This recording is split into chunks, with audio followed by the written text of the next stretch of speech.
Fin de saison, il est donc temps d'établir le bilan de la nation la plus titrée du continent, des 7 fois champions d'Afrique en titre, des pharaons, je parle bien entendu de l'Égypte. Et il ne s'agit là que du premier épisode d'une mini-série qui va sortir sur le bilan de certaines nations africaines, notamment principalement de l'Algérie, de la Tunisie, du Maroc, du Sénégal, ainsi que même certaines nations du continent qui n'ont peut-être pas participé à la Coupe d'Afrique des Nations de leur histoire, mais en qui je vois un potentiel et en qui je vois que la FIFA commence à investir. Mais avant de commencer, permettez-moi de remercier et de vous présenter le partenaire du jour, CyberGhost VPN, leader mondial dans l'industrie de la sécurité et de la confidentialité avec plus de 38 millions d'utilisateurs et l'un des VPN les plus recommandés sur Trustpilot. C'est le sponsor parfait pour tout amoureux de football et vous allez comprendre pourquoi. Tout d'abord, un VPN, c'est quoi ?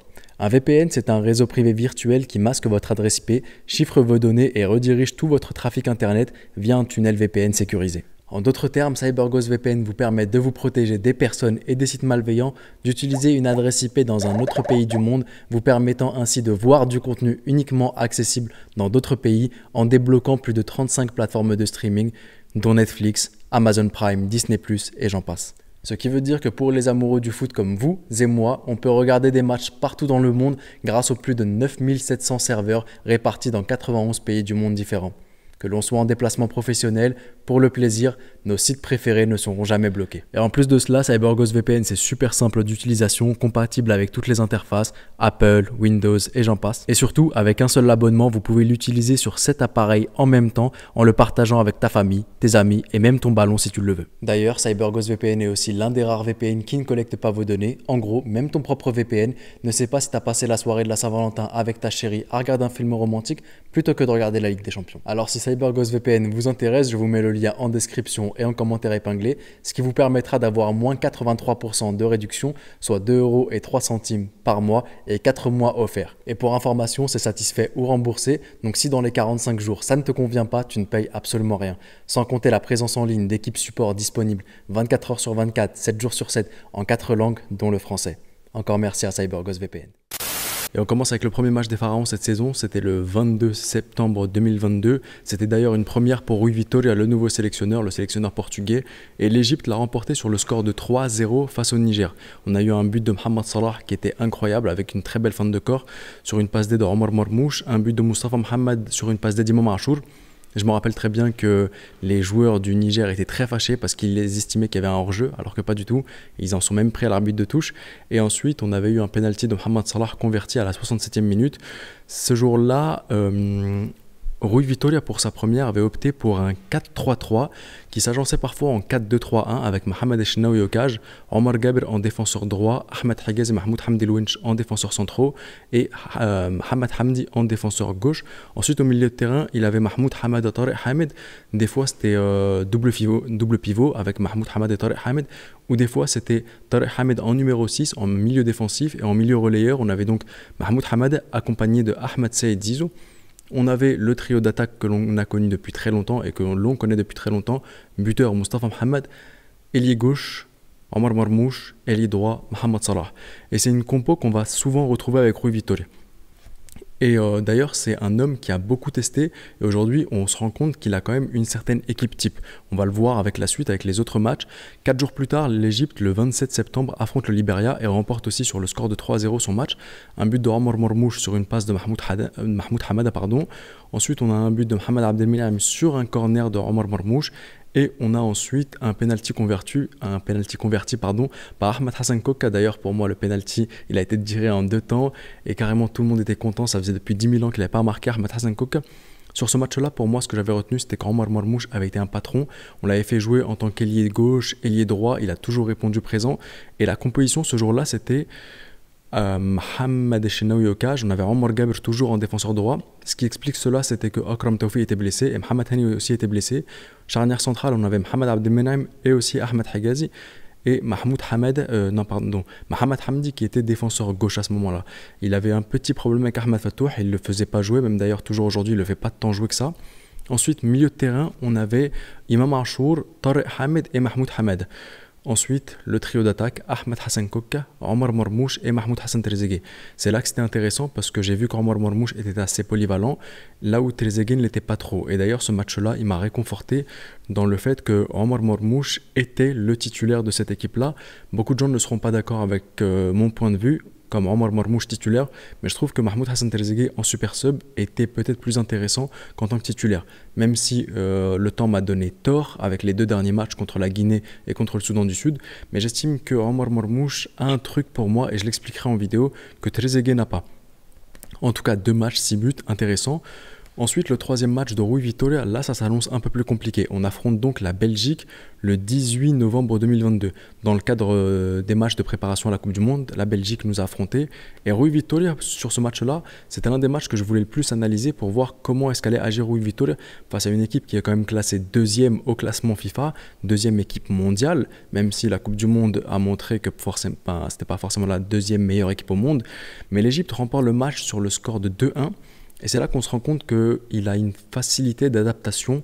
Rui Vitória, il n'a pas un jeu soit porté offensif, soit un jeu porté défensif, mais il s'adapte en fonction de l'adversaire. S'il sent qu'il peut aller de l'avant, s'il sent qu'il peut jouer offensivement, il le fera.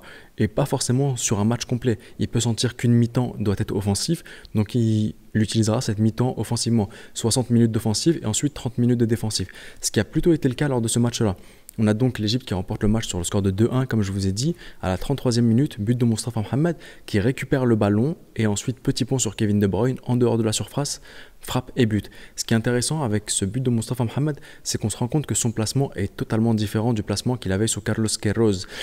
Là où il était plus vraiment très reculé, milieu de terrain, numéro 8 voire numéro 6, là tu le vois, il est carrément aux abords de la surface et tu l'exploites en tant que joueur. La fameuse phrase la meilleure défense c'est l'attaque, Moustapha Mohamed a récupéré le ballon, petit pont sur De Bruyne et but.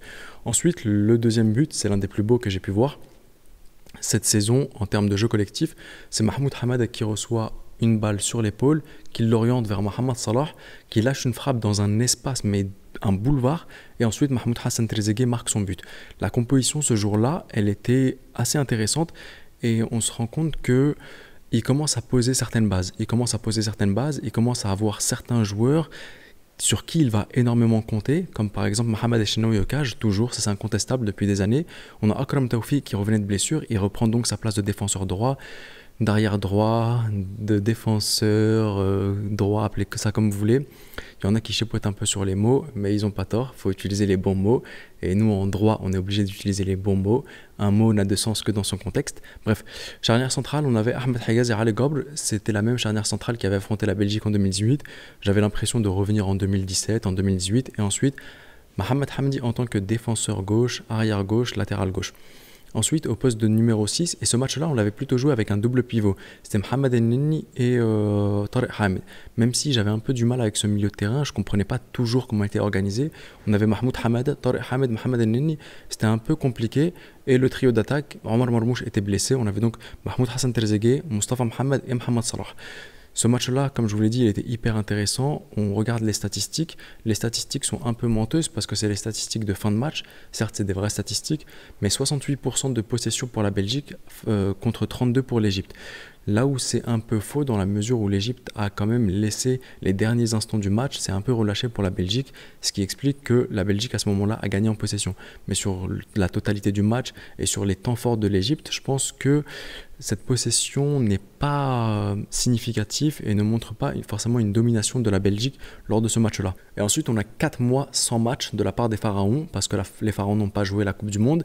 Et on revient dans le cadre du premier match officiel de Rui Vitória le 24 mars 2023. Un match dans le cadre des qualifications à la prochaine Coupe d'Afrique des Nations.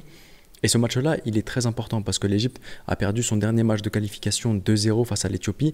Et dans ce stade, enfin non, pas dans ce stade parce que là on a joué en Égypte, mais l'Égypte doit impérativement gagner pour se redonner confiance.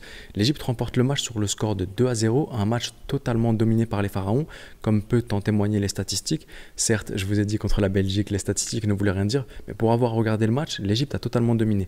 75% de possession contre 25%, et là où c'est un peu compliqué, et je trouve que ça n'est pas très joli, 21 tirs pour l'Égypte et seulement 8 cadrés.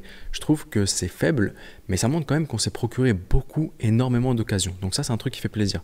Là où avant, je trouve qu'on se procurait pas trop d'occasions.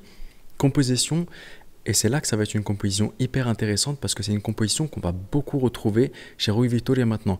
Et je pense que c'est à 90% sa composition type. C'est Mohamed Echnaoui au cage.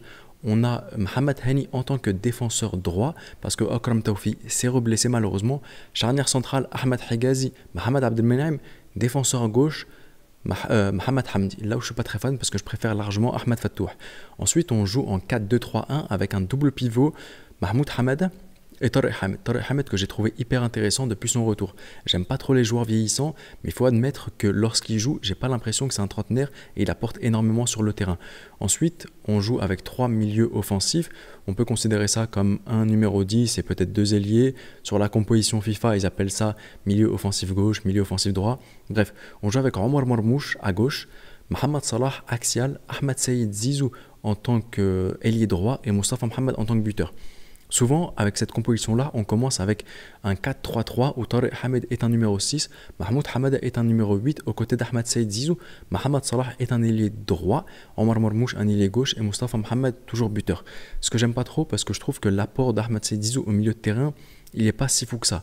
Et Mohamed Salah est tellement travaillé aujourd'hui et on est tellement canalisé et tellement muselé sur l'aile droite que je trouve que dès lors qu'il devient axial, il est beaucoup plus intéressant. Et qu'Ahmed Saïd Zizou vient sur le côté où il y a Mohamed Salah, je trouve que son apport est beaucoup plus intéressant. Quelque chose que Rui Vitória le fait de plus en plus et s'en rend très vite compte. Il essaye toujours de commencer en 4-3-3, mais petit à petit, au fur et à mesure du match, il fait passer Ahmed Saïd Zizou à la place de Mohamed Salah au lieu de le garder en tant que numéro 8. Ensuite, 4 jours plus tard, l'Égypte va au Malawi sur le terrain face auquel ils ont perdu, sur le terrain dans lequel ils ont perdu face à l'Éthiopie en juin dernier et ils remportent le match sur le score de 4-0. C'était d'ailleurs un match très mal transmis. Mais le truc, c'est que ce match, il est hyper intéressant parce que tu gagnes à l'extérieur, tu te relances dans cette qualification à la Coupe d'Afrique des Nations. Après ce match-là, il te suffit d'un point et tu es qualifié. Le match est hyper impressionnant parce que c'est vraiment une intensité max qu'a mise l'Égypte. 4e minute, but de Tariq Hamed sur passe D de Mohamed Salah. Ensuite, but de Omar Marmouche sur un cafouillage. Mohamed Salah, buteur à la 20e. Ahmed Saïd Zizou, buteur à la 49e. Et la composition, là, on a toujours cette composition type pour Rui Vitória. La même composition que le match dernier. Donc là, il commence vraiment à trouver sa composition type, sa tactique type avec laquelle il va rester très longtemps. Toujours Mohamed Echnaoui, Mohamed Hani, charnière centrale, Higazi, Mohamed Abdelmenaim, Mohamed Hamdi en tant que défenseur gauche, double pivot, Mahmoud Hamad et Tariq Hamed, les 3 de devant qui peuvent être ailier, milieu offensif, ailier, Omar Marmouche, Mohamed Salah, Ahmed Saïd Zizou et Moustapha Mohamed buteur. Ensuite, après cette double confrontation contre le Malawi, il suffit donc d'un point, comme je vous l'ai dit, pour que l'Égypte soit qualifiée à la prochaine Coupe d'Afrique des Nations. Et ils affrontent environ 3 mois plus tard la Guinée à Marrakech. Victoire sur le score de 2-1 de la part des Pharaons, un match hyper compliqué pour eux d'ailleurs parce que les joueurs étaient complètement cramés. Il y a des joueurs qui étaient très très nonchalants sur le terrain comme Mohamed Salah, j'ai pas du tout apprécié, mais c'était fin de saison, les joueurs d'Al Ahly qui composaient l'équipe avaient joué finale aller, finale retour qu'ils avaient remporté d'ailleurs, ils étaient complètement cramés. J'ai beaucoup aimé ce match-là parce que c'était la première fois qu'on était mené au score sur Rui Vitória et j'attendais de voir lorsqu'on serait mené au score, qu'est-ce qu'on allait faire, quelle serait notre réaction. Donc on est mené au score à la 26e minute et ensuite 42e minute, passe décisive de Mohamed Salah, Mahmoud Hassan Trezeguet, buteur. Mais ce qui est encore plus intéressant, c'est que dès l'engagement, on a vu que les Égyptiens, les Pharaons, étaient hyper réactifs et se sont donnés à fond pour recoller au score. Ensuite, après cela, dans les dernières minutes du match, à la 79e minute, c'est une grosse frappe de Moustapha Mohamed, une frappe de bourrin impressionnante, inarrêtable. On voit que dès lors que Moustapha Mohamed est dans la surface et qu'il a le ballon, il est quasiment inarrêtable. Donc Rui Vitória le comprend, Rui Vitória met Moustapha Mohamed dans les meilleures conditions. Le match contre le Malawi, on remporte 4-0, il le met dans la surface, il n'a pas été buteur, mais il a été passeur D, une très belle aile de pigeon pour Mohamed Salah. Mais ce match-là, il montre qu'on est cramé certes, mais on a quand même une certaine réaction, on a quand même cette réactivité et on veut quand même remporter le match et ne pas se contenter du match nul et on se dit c'est suffisant pour la qualification. Ce match-là, la composition d'équipe, elle est sous forme de 4-3-3 au début. On a Mohamed Echnaoui au cage, Mohamed Hani défenseur droit, Ahmed Higazi s'étant fait les ligaments croisés, il n'est plus là, donc c'est Ali Gabr qui le remplace, Mohamed Abdelmenaim, Mohamed Hamdi en tant que défenseur gauche. Ensuite, on a changement qui s'opère. Tariq Hamed n'étant plus là, c'est Marwan Ataya qui est numéro 6. Toujours Mahmoud Hamed, un homme que Rui Vitoria aime énormément. Ahmed Saïd Zizou en tant que numéro 8. Et le trio de devant, ailier droit Mohamed Salah, Moustapha Mohamed buteur, Omar Marmouche, ailier gauche. Omar Marmouche qui s'est blessé très vite et Mahmoud Hassan Trezeguet a dû le remplacer. Et il a été sensationnel Trezeguet sur ce match-là. Ce que je trouve intéressant, c'est que comme je vous l'ai dit, il y a des fois on commence en 4-3-3 et Ahmed Saïd Zizou n'est pas très bon au milieu de terrain et Mohamed Salah n'est plus si bon que ça en tant qu'ailier droit. Donc on passe en 4-2-3-1 et là c'était Mahmoud Hamed et Marwan Ataya qui étaient au poste en double pivot et on avait donc Ahmed Saïd Zizou, ailier droit, milieu offensif droit si vous voulez, et Mohamed Salah qui était plus axial au poste de numéro 10 purée, j'ai eu du mal là, créateur, et je trouve que ça colle plutôt mieux. Ensuite, dernier match contre le Soudan du Sud. L'Égypte étant qualifiée maintenant à la Coupe d'Afrique des Nations. Après ce match remporté face à la Guinée, l'Égypte joue un amical contre le Soudan du Sud. Victoire 3-0, but de Mustafa Fathi, but de Mahmoud Kahraba, but de Mahmoud Hassan Trezeguet. Ce match-là, il y a énormément de changements. Ce match-là, il avait pour but de tester de nouveaux joueurs, de voir des doublures en vue de la prochaine Coupe d'Afrique des Nations, en vue des qualifications à la prochaine Coupe du Monde, et aussi de reposer énormément de joueurs, de renvoyer les joueurs d'Al Ahly à Al Ahly pour qu'ils puissent jouer. Ce match il est intéressant parce qu'on se rend compte finalement qu'en Égypte, malheureusement, il n'y a pas tant de doublures que ça. Les doublures qu'on a eues aujourd'hui, lors de ce match-là, elles n'étaient pas très convaincantes. Mis à part Ahmed Fattouh, mais qui pour moi n'est pas une doublure, mais lors de ce match, il confirme pour moi qu'il est au-dessus de Mohamed Hamdi.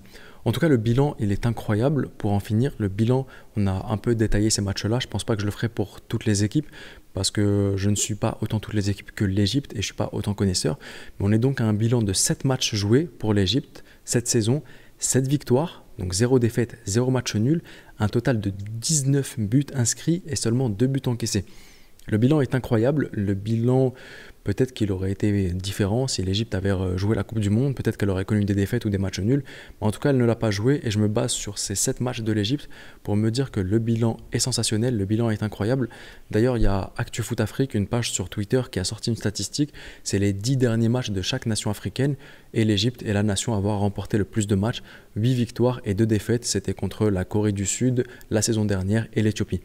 Donc vraiment, le bilan est hyper satisfaisant pour l'Égypte et moi-même en tant qu'Égyptien, je suis très très satisfait de ce bilan-là. J'en suis vraiment très très fan et je ferai d'ailleurs, ce qui peut expliquer ce bilan, c'est notamment l'entraîneur Rui Vitoria qui a redonné toute une âme à cette équipe et qui tactiquement est même très intéressant. Il a une très belle philosophie. J'en ferai d'ailleurs toute une vidéo qui sortira bientôt pour les 1 an de Rui Vitoria. Rui Vitoria est-il l'homme de la situation ? Mais pour en conclure, vraiment, bilan positif pour l'Égypte, rien à dire, les statistiques en témoignent, le contenu en témoigne, le nombre de buts inscrits, le nombre de buts encaissés, tu es présent défensivement, ce que tu avais sous Carlos Queiroz, cette rigueur défensive, même si je suis pas trop d'accord avec la rigueur défensive de Carlos Queiroz, parce qu'on encaissait pas mal quand même, on était très très en danger, mais là il y a une rigueur défensive, 2 buts encaissés en 7 matchs, c'est pas rien, en ayant aussi affronté la Belgique, la Guinée, des équipes qui pèsent, et 19 buts inscrits, c'est impressionnant. Donc voilà, dites-moi vous maintenant dans l'espace commentaire, quel a été votre bilan? Elle m'énerve cette mouche. Quel a été votre bilan des Pharaons cette saison? Bilan satisfaisant, bilan neutre, bilan moyen ou bilan flop? Je me ferai un plaisir de tous vous lire dans l'espace commentaire. C'était le petit Pharaon, prenez soin de vous et de vos proches et je vous dis... Arrivederci.